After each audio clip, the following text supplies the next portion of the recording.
Hey everyone, welcome to a TDK special. So first of all, I must emphasize that this is about the Pocket Edition version of the Bedrock. But let me explain why I'm going into Pocket Edition and version in Bedrock. So first of all, I know Bedrock gets a lot of hate. For instance, of course, the Wither fight is a lot harder. But I've heard people also complain about the Pocket Edition version of the Bedrock fight, or Bedrock in general. So I wanted to kind of talk about that and how you guys can improve it.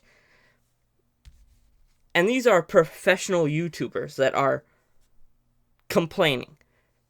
And I don't consider myself much of a professional yet. Professional Minecrafters at that.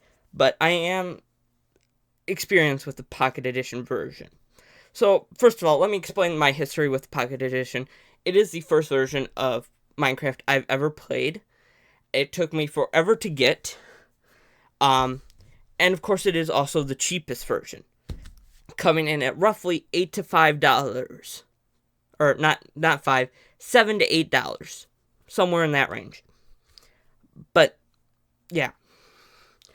It is, of course, like I said, the cheapest. But first of all, we have to be on the version of it.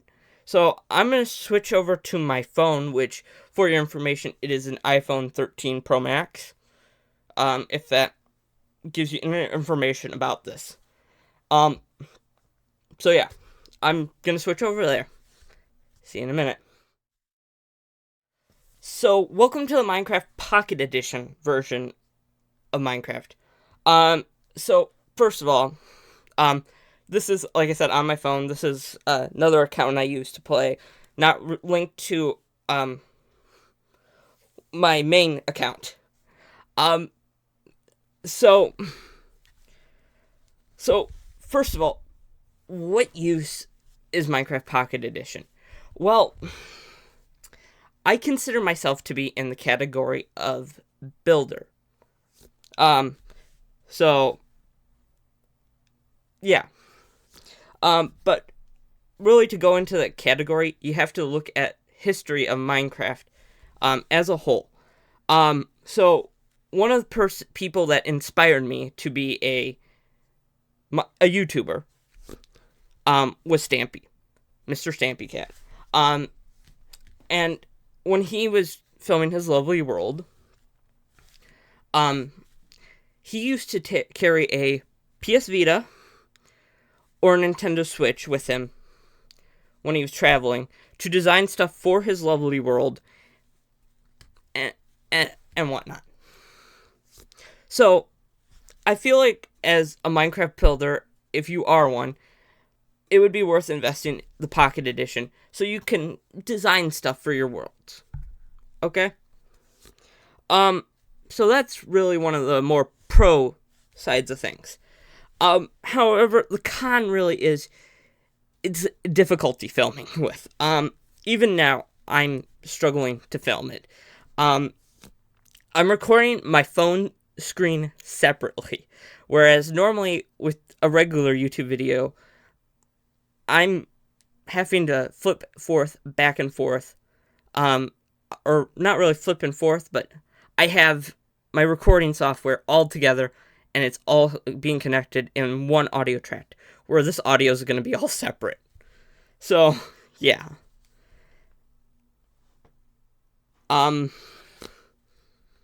So yeah. Really, if you want to record Minecraft, don't record the Pocket Edition.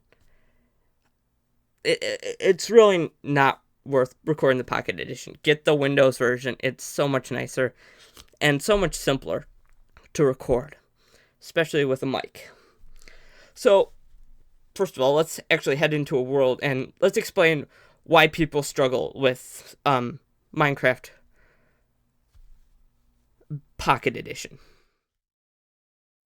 So this is what it's going to look like when you first log into the Bedrock version of Minecraft. of course, this is one of my own personal worlds. This one I just play regularly on the day, with a few, of course, setting changes here and there. Now, I must emphasize, I don't change my settings that often. However, with the Pocket Edition, I do. First of all, of course, one that people commonly know is, brightness and render distance. Those are the two I change the most common. But when I'm actually changing my controls, you know something. I'm doing something for the benefit. But this is how it'll kind of look when you first log in. So you have a joystick here on the one side. Got this jump arrow, and this is your crouch. And then, of course, you have the sprint arrow. This is how most people, including children, play. And it does have some benefits, and I thought it was thundering, but apparently not. It does have some, I wouldn't say benefits, but it has some things. So, for instance, like, I can go over here and mine farther away. That is one of the benefits of doing this. However, see, you can also place, like, farther away. That is one of the benefits. However, you then have the chance of losing blocks. So, I'm going to show you how to kind of fix this and actually improve it. So, and I'm still learning stuff even now with the most recent update being 1.21.5. So, yeah. So, first of all, what you're going to want to do is go into your settings, and in-game, that's these 3 bars right here. Well, that'll actually take you to the pause menu. Now, in this most recent update, they've also added the game pause feature, with all new Minecraft versions, with the Bedrock versions. So, of course, you're going to want to go into your settings. So, once that loads, you'll have, of course, your game. This is how you usually will set up your world. Now, this is strictly a survival world, so as you can see, it has survival. I put it on easy difficult because of how hard the Bedrock version is. And, of course, we got the show coordinates. I always put the show coordinates up on any game, and it also has days played now. And these are, of course, your regular world settings and game settings. However, and then, of course, you got your cheats, too. However, what we're going to want to do is we're going to actually want to go over here to where it says controls. Now, the first two you'll see on mine is keyboard and mouse. That's like if you're playing on a computer. And then controller. That's if you're playing on like an Xbox or a PlayStation. However, if we just slide up a little bit more, there's touch. So you're going to want to click on your touch. Now, this will pop up. These are all your touch controls and settings. Now, you can see there's change control mode, and there's also customize controls. So, first of all, what you're going to want to do, and this is how I play, strictly how I play. If you want to play like this, which I highly recommend you try, because it is 10 times better, you're going to want to select change control mode. Okay? So, the ones that we have pop up are joystick and tap to interact, D-pad, tap to interact, and joystick and aiming crosshair. So, I specifically select D-pad and tap to interact. So, I'll select that. Now, this will still have the little bubble pop up to move and whatnot, and to break blocks. So, here's what you're going to want to do. Slide up a little bit more, and you'll see these 4 different options. So you're going to want to enable pick a block if you want. I have it enabled. Okay? If you want to enable it, enable it. Then you're going to want to also disable auto jump if you want to be a pro Minecrafter. And also, this is a new feature that they just added. Show camera perspective button. So this will allow you to change your cameras, and I'm super excited that they added this. Now, some people will also probably say to change your mobile menu. I'm not. I like it how it is. I'm not gonna monkey with that. So what you're going to also want to do is now scroll up a little bit more, and you'll see swap, jump, and sneak, inverted y-axis, and touch only affects hotbars and split controls. What you're going to want to select is split controls, and I'll explain why. So if we go back up to customize controls and just select it just so I can show you, this will allow you to move stuff around. I particularly don't move stuff. Okay? So I'm going to just disable it. Alright, so now all of your settings should be touched and changed. And like I said, of course, if you're going into video, turn your brightness. If you want to try to film a video, turn your brightness up. And of course, your render distance, and whatnot.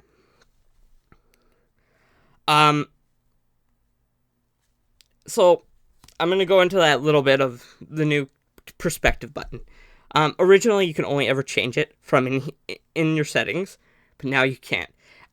Originally, before I filmed this video, I was going to mention how you couldn't change your camera perspective, but now you can.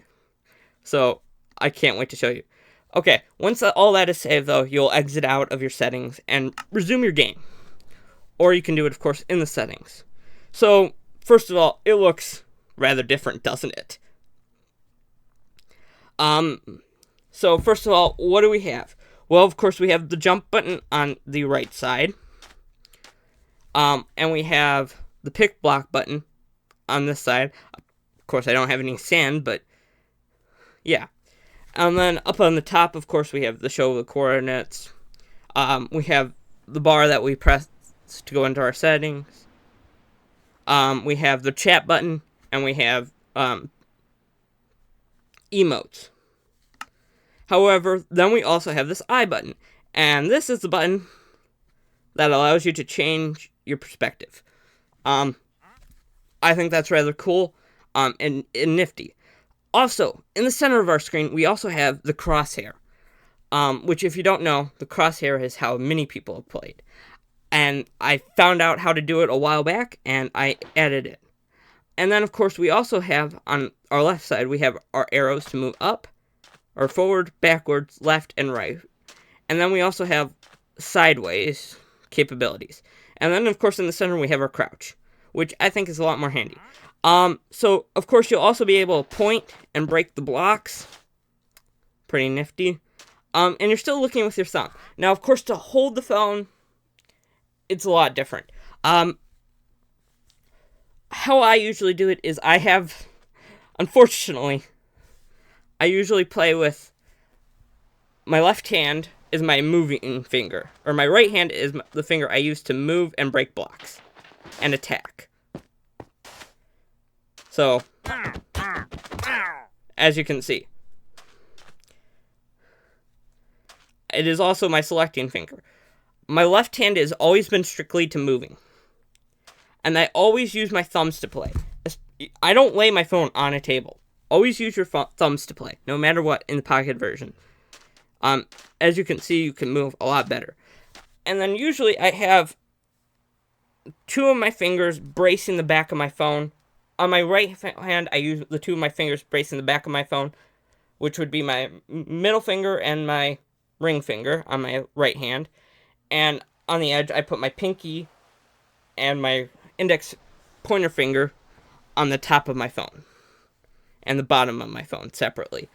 And then with my left hand, I usually have my pinky, or sometimes not, on the bottom or on the back. Other two fingers are there, and my pointer finger's on top or sometimes on the back. So that's really how I play. As you can see, I'm moving flawlessly in this version.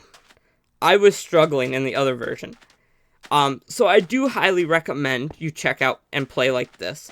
This is probably the far more superior version to play. This is how you should play, really, I think. It is a lot easier to move, point, look, and attack. So yeah, that's really how I think you can improve your Minecraft Bedrock experience. But anyhow, I'm going to end this one here. I want to thank you guys so much for watching, and I'll see you guys next time. Bye!